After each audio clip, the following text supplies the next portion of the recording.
Hello ladies and gentlemen, I am jayvardy, and in this video I'm going to give my fantasy booking for the rest of 2025 for the WWE, and I'm going to focus on four main shows. Crown Jewel, which is in just over 12 hours actually because it's in Australia. Survivor Series, Saturday night's main event in December where John Cena will be retiring, and the last Raw of 2025. I'm going to quickly give you my match card for each of the shows, who I have winning the match, and future storylines that the results and what happens in the match is going to lead into. I'm also going to link timestamps in the comments as well as other videos to watch because this video could go on for an hour of me talking about storylines, but I have other multiple videos up where I do talk about storylines in depth that I have planned for the rest of the year, thinking of if I was in charge of creative, this is what I would do. So I'm going to link those videos and you can watch them at your leisure. In this video, I'm going to try to quickly just give the matches, the results, and one or two storylines that it could factor into. That's pretty much going to be it. So let's get started, but first, play my intro. jayvardy. jayvardy. This jayvardy. jayvardy. Thank you, jayvardy. Jayvardy. Oh, jayvardy. Oh my gosh. So we're obviously starting with Crown Jewel, which is tomorrow at 8 a.m. in Canada and the United States, 8 a.m. Eastern Time. And Crown Jewel's already has a card made for me, but how I'm going to do Crown Jewel is I'm going to take you through the matches in the order I would present them and give my results. So I would start Crown Jewel with the men's Crown Jewel match between Cody and Seth, and I would have Seth win. And that idea that hit the internet of that Cody and Drew pitched of Randy Orton accidentally costing Cody Rhodes the match against Drew at WrestlePalooza, I would do that here. I would have Randy accompany Cody down to the ring. You can do some sort of intro where Randy's there and he wants to come down to the ramp with Cody because, Paul Heyman will be with Seth Rollins or something like that. But then Randy can accidentally cost Cody this match somehow, and that will obviously play into Randy's eventual future heel turn. But Seth Rollins wins this match. Randy Orton accidentally cost Cody the Crown Jewel title. Then we go into Asuka and Kairi Sane, the Kabuki Warriors, versus Iyo Sky and Rhea Ripley. No need to complicate this. Rhea Ripley and Iyo Sky win. You want to give Rhea, the home nation girl, the victory here. And I want to build a storyline of Asuka can't win matches. Like, I want Asuka to keep losing. If you watch my WrestleMania fantasy video, that makes sense why I want Asuka to lose a bunch going forward. But yeah, no need to complicate this. Rhea Ripley. I'm trying to combine Iyo and Rhea into one name there. Rhea Ripley and Iyo Sky win this match. Let's move on. I would add an impromptu match, a match that gets announced just as it's going to happen between Becky Lynch and AJ Lee for the Women's Intercontinental title. I would have AJ Lee win this match, but I would have her win it by countout. So Becky Lynch loses the match but keeps the title, which will allow this to go to the next show in Survivor Series. AJ gets the win, Becky keeps the title, and the feud continues. This is just a nice bonus match for the Australia crowd. And because we really need to get rid of the 5-match PLE format, it's getting ridiculous. So they need to move to 6 matches going forward, especially now that American fans are being asked to pay for ESPN Plus. So they should add an impromptu match, and it should be this for the Women's Intercontinental title. AJ wins the match, but Becky keeps the title. Let's move on. Then we go into Roman Reigns versus Bronson Reed. I really don't understand why he's not facing Braun Breaker. That's a much bigger and better match. Him versus Bronson Reed makes little sense to me, but whatever. Roman Reigns wins this match. They would be absolutely insane to give Bronson Reed the victory here. Key reminder to everyone that Bronson Reed is not a young talent. Go look at his age. He's not a young talent. So, yeah, there is absolutely no reason whatsoever for Roman Reigns to lose this match. So Roman Reigns gets the win. Let's move on. Then we go into the women's crown jewel match, and I would have Stephanie McCurr win this match. And in one of the videos I have plugged below, the unification of the women's world titles match, I talk about these two and in depth and storylines between these two going forward. But I'll just say in this video, Stephanie McCurr wins this match, and they will be facing off again at Survivor Series. If you want to know more, watch my video entitled Unifying the Women's Championships. It's in the comment section. Let's move on. My main event of Crown Jewel is John Cena versus AJ Styles. I think you can make a really big deal out of this being the last match between John Cena and AJ Styles, and I think you can make a big deal out of it being John Cena's last night in Australia, and I think you can make a big deal out of John Cena going for his 100th PLE victory. This should be the main event. No one cares about the Crown Jewel titles. Those are filler. Both of those matches, as of right now, are filler. Cody versus Seth is filler. Stephanie and Tiffany most likely is filler too in reality, but in my fantasy booking, there's a reason for that match to take place. But there's enough here that you can make this the main event. You simply have John Cena win. He gets his 100th PLE victory. And I talked more about this in my John Cena fantasy booking video, so check that one out in the comment section below. But essentially, I would have Brock Lesnar come out. He F5s John Cena. This would be an ambush. He wouldn't have like an entrance. He would just ambush Cena as Cena's celebrating his 100th victory. He F5s Cena and announces Team Lesnar versus Team Cena at Survivor Series, not in a War Games, in a traditional Survivor Series elimination tag. But John Cena gets the win here. It's his 100th PLE win, and Team Lesnar versus Team Cena is announced right after the match by Lesnar ambushing Cena, and the show ends. Let's move on to Survivor Series. The next show I'm focusing on, like I just said, is Survivor Series. Kicking off Survivor Series for me is a scramble match. Now, if you don't know what a scramble match is, look up Unforgiven 2008. There were 3 scramble matches that night, and that is what this is. So if you don't know the rules of a scramble match, simply look up Unforgiven 2008, and there you will find it. Just research the scramble matches from there. Now, I would have this be a 25-minute scramble match, and I would start with Sami Zayn and Jey Uso, and I'd have them go for 6 minutes. Then I would have Solo come in. They would go for another 6 minutes. Then Jimmy would come in.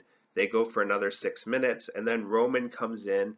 And then from there, I would have it be 7 minutes. So it turns out to be 25, 6, 12, 18, 25, with the last round being 7 minutes. How I would end this match is I'd have basically Roman go nuts, go crazy, go G mode, and pin everybody. Now in a scramble match, it doesn't matter how many pins you get, and when you are the current pin holder, you don't need to score more pins. But I would have Roman do it anyways. I'd have him pin Sami, and I'd have him pin Jimmy, and I'd have him pin Solo all in a row after spears, Superman punches, whatever you want to do. But he pins them, and it looks like he's about to win. There's maybe 10 seconds left.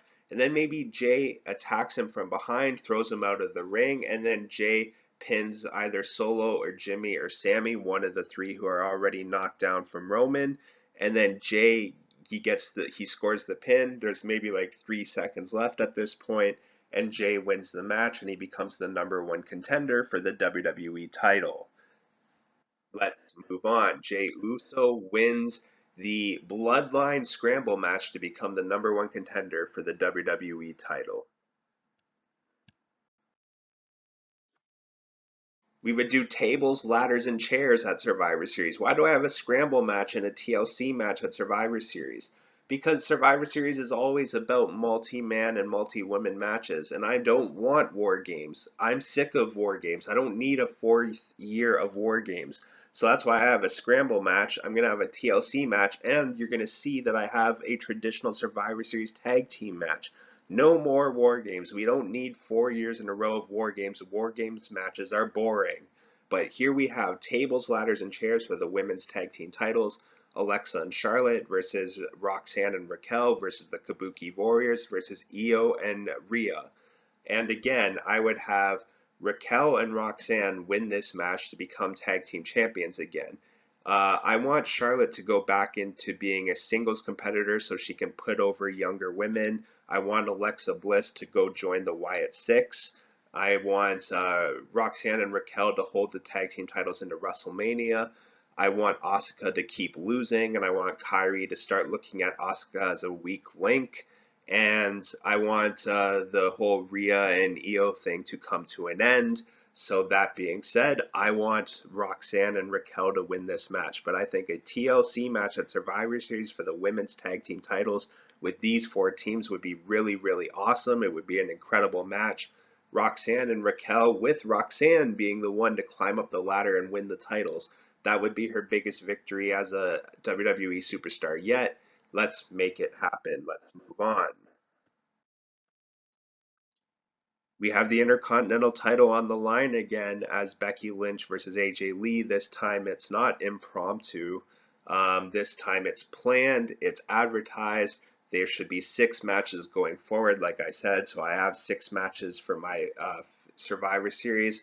And Becky versus AJ. And this time AJ wins. She makes Becky tap and she wins the Intercontinental title. So this time she wins the match and wins the Intercontinental title, getting her a big championship win and getting her yet another victory over Becky Lynch. She has now really, really cemented herself as being strong in her comeback, and that's going to help her moving forward. But this is not my last AJ and Becky confrontation, but AJ does win the title here. Let's move on. We go into a triple threat match for the WWE Championship. Cody Rhodes versus Drew McIntyre versus Randy Orton. Randy Orton has begged Cody for forgiveness for costing him the Crown Jewel title. Cody Rhodes has told Randy Orton, maybe you don't have it anymore. Maybe you don't have what it takes to be here anymore. And Drew McIntyre tries to stir the pot between the two as Drew also says, like, I should have beat you at WrestlePalooza if the referee didn't screw me over, and blah, blah, blah. It leads to the triple threat. And in this match, Randy will be doubting himself, but then he'll look strong, and it'll look like he's about to get the win. But as he RKOs Drew, and he's celebrating, and he looks like he's going to get the win, Cody crossroads Randy, says, I'm sorry, crossroads him again, pins him 1, 2, 3. Cody retains the title. He looks down at Randy, down on the mat, beaten, and again, Cody thinking maybe Randy doesn't have what it takes to be here anymore. Cody gives him respect, but says, it reiterates the idea of maybe you don't have what it takes to be here anymore. Cody goes up the ramp with the title. At the top of the ramp, Jey Uso comes out. Cody and Jey have a face-off. Cody's holding the title up. Jey's staring at Cody. And then we pan back to the ring, and Randy's standing up at the ropes, and he's looking up at them, and that evil look comes on Randy Orton's face. And there we have it foreshadowed that when Cody and Jey wrestle for the title, Randy Orton is going to turn heel. Let's move on.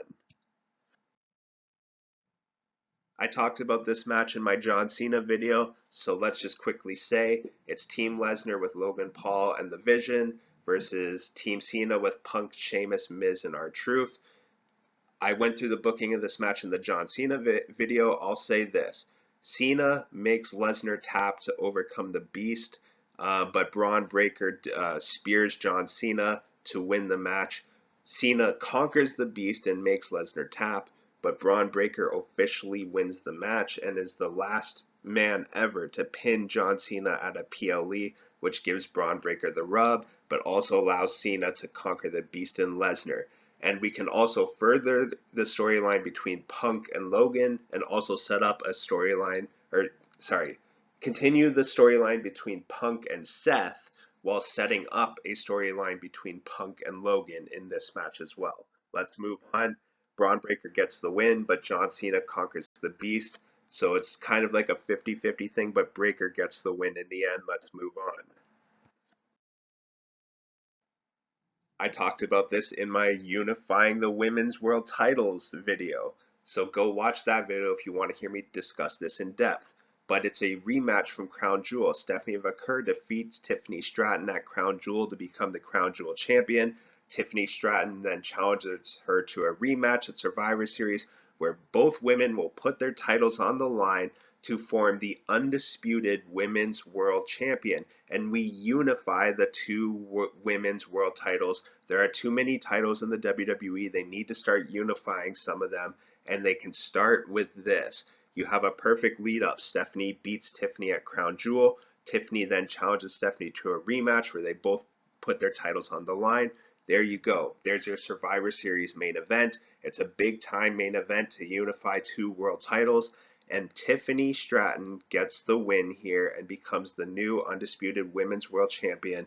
She goes over. Stephanie won at Crown Jewel and was the Crown Jewel champion, but Tiffany will become the undisputed world champion. Let's move on. We're going to Saturday night's main event, John Cena's final match, December 13th. Kicking off Saturday night's main event will be Seth Rollins versus CM Punk for the World Heavyweight title. It is about time they end this feud, and this should be advertised as being the end of this feud, and CM Punk should get the win. He should win the world title that night, and he should carry it on into WrestleMania. Punk as world champion to end the year and going into 2026, and he will carry the world title to WrestleMania. CM Punk defeats Seth Rollins in the opening match of Saturday night's main event to win the World Heavyweight title. We go into Asuka versus Iyo Sky. We can wrap up this whole thing of the Kabuki Warriors versus Iyo Sky. Iyo Sky gets the win.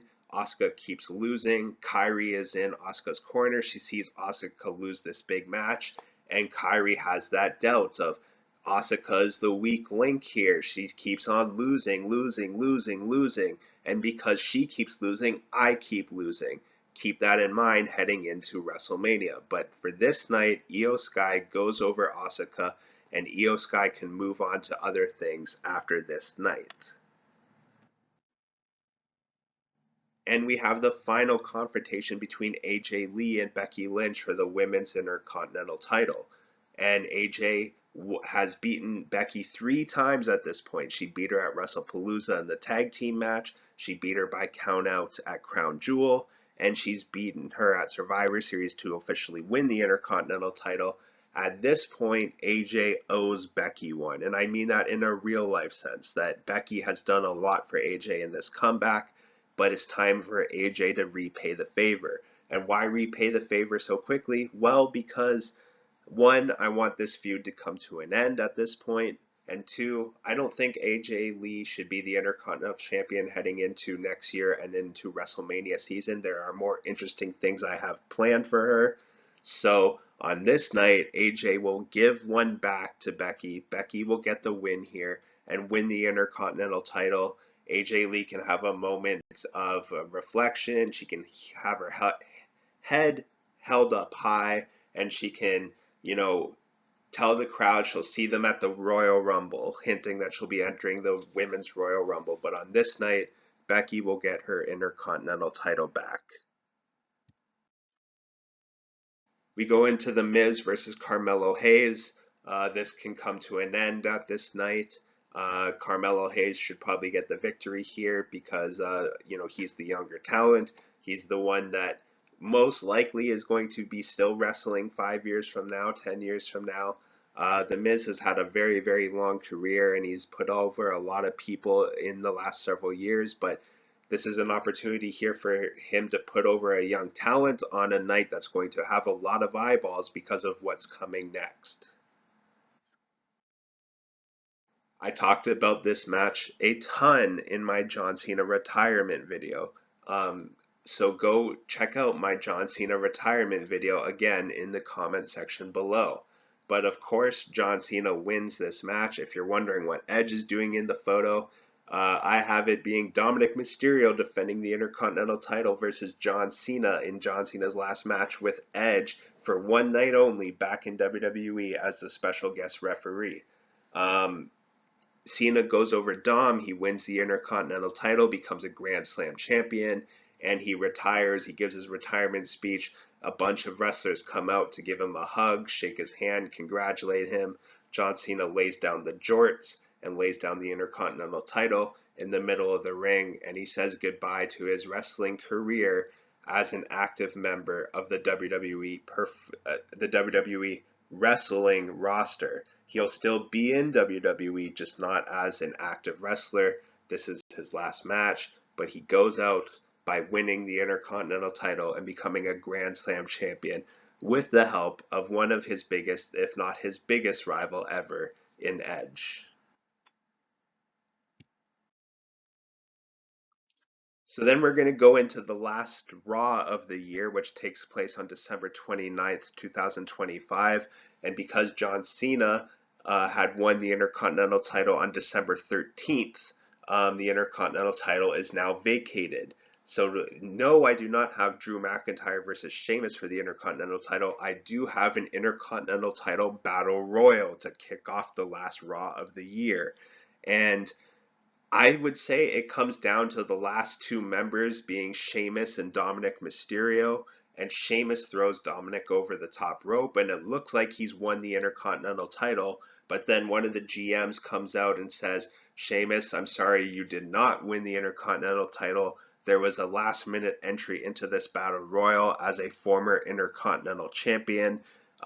They are automatically entered into this match, and I just got word that they are in the building, so there is one more man to come out and compete in this Battle Royal, and that's when Drew's music hits. Drew comes down, Sheamus is tired from the match. They wrestle for, 2-3 minutes, but Drew tosses Sheamus over the top rope. Sheamus once again fails to win the Intercontinental title, but just as John Cena ended his career as a Grand Slam champion, finally winning the Intercontinental title, we head into 2026 with Sheamus vowing to become Intercontinental champion. But on this night, Drew McIntyre wins the Intercontinental title, and there we're looking at a future WrestleMania match, WrestleMania 42 for the IC title, Drew versus Sheamus. But on this night, Drew McIntyre wins that Battle Royal, but Sheamus vows that in 2026 he will finally win the Intercontinental title.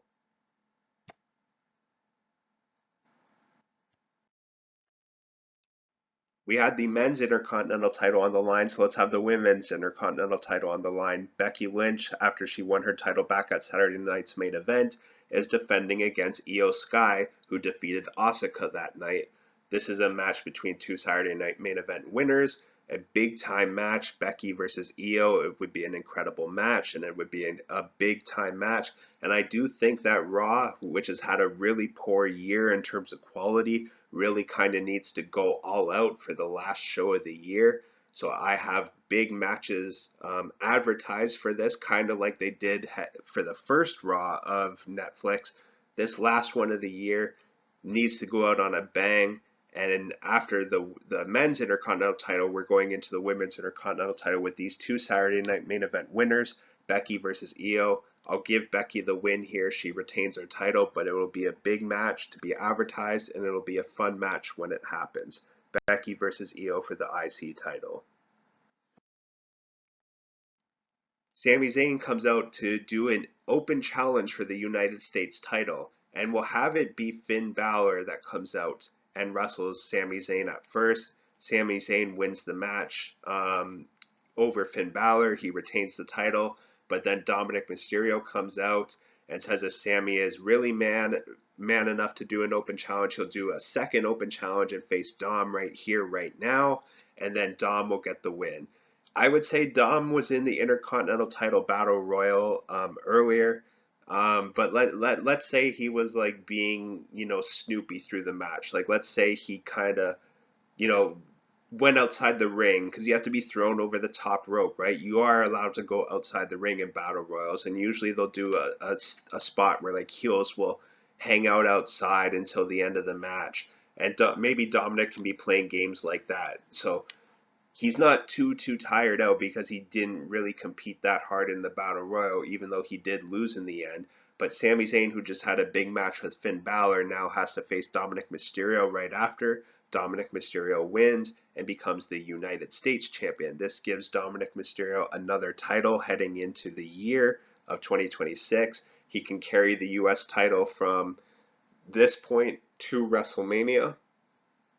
I want the Intercontinental title to be a Sheamus story heading into WrestleMania year, and I don't want Sheamus versus Dom. I want Sheamus versus Drew, so that's why I have it this way. But this way, we can get the U.S. title off of Sami before 2026, and we can get Dom another title before 2026. Sami Zayn loses the U.S. title to Dominik Mysterio, and now we have two new champions already tonight in Drew McIntyre, Intercontinental Champion, and Dominik Mysterio, United States Champion. This is the biggest no-brainer of all time. John Cena gets announced at the final Raw of 2026 or the final Raw of 2025, I should say. He gets announced heading into 2026 that he will be inducted in the WWE Hall of Fame.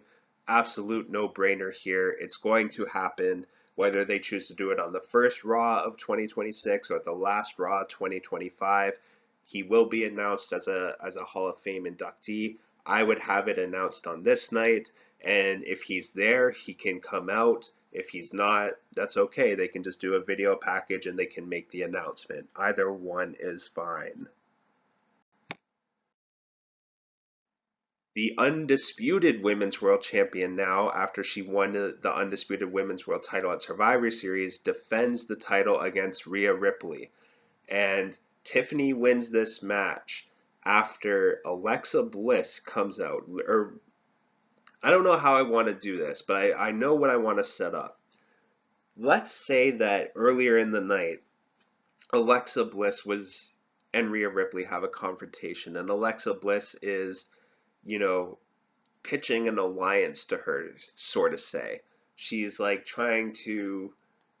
she's trying to convince her to come along with her now that her and Charlotte are no longer friends. She can say something like that because Survivor Series has been a while from now. She can say, me and Charlotte are no longer friends. I need a partner. And I think you and I can take over this division together. Typical heel trying to bring in a baby face, right? And Rhea can say no, and then Rhea can go have this match with Tiffany, and Alexa can come out during the match. Maybe she doesn't get involved. Rhea's distracted by her though, but Alexa's not there to cost Rhea the match. She's just there to show her support, right? This is part of the pitch. But Rhea and Tiffany continue on. How the match ends, I would say let's have it go completely dark, and then like the Wyatts come out. Nikki Cross attacks Rhea. She lays Rhea out. Tiffany takes advantage of this, hits her moonsault, scores the pin, 1, 2, 3. Tiffany retains the titles. She holds the titles up and she leaves. She's scared of not scared, but you can have like all of the Wyatts like staring her down, right? So obviously she doesn't stand a chance in that situation, so she has to leave. But she leaves 2025 as the undisputed Women's World Champion, in which she will hold that championship all the way to WrestleMania. Give her an epic over a year title reign. Yeah. But now we have Rhea in the ring, and we have Alexa outside the ring, and we have the Wyatts in the ring. And then you can have the Wyatts kind of carry Rhea out over their shoulders. And there you can have Uncle Husky and Nikki Cross reveal to everyone somehow that Alexa is now in the Wyatts. And the Wyatts are now kidnapping, or they're carrying Rhea out as a gift to Alexa. So Alexa Bliss is now in the Wyatts, and the Wyatts are capturing Rhea Ripley as a tribute to their new de facto leader, Alexa Bliss. Tiffany retains the title. Alexa and the Wyatts are united, and Rhea is being carried away by all of them in tribute to Alexa Bliss, which will create a really interesting storyline heading into next year and heading into WrestleMania season. The main event, Cody Rhodes defends the WWE title against Jey Uso. Jey Uso won my Scramble match at Survivor Series to become #1 contender. Cody Rhodes retained the title that night, and we saw that foreshadowing that Randy Orton would turn heel during their match, and this is when the match takes place, and indeed Randy Orton does turn heel. He RKO's Cody, and if that wasn't enough, he punts him in the head. Yes, Randy Orton punts Cody Rhodes in the head. Jey Uso then takes advantage, hits the splash. 1, 2, 3. Jey Uso is the new WWE champion, and Cody Rhodes is laid out by Randy Orton, his former mentor, his former best friend. Randy Orton is now a heel. Jey Uso is now the champion. Cody is no longer champion. And that's how we end 2025. Thank you so much for watching. If you want to know where all this leads to, check out my WrestleMania 42 fantasy card. Again, in the comment section, you will see all those videos that I mentioned. To see where all this leads, check out the WrestleMania 42 fantasy video. Thanks for watching, everyone. This was a lot of fun.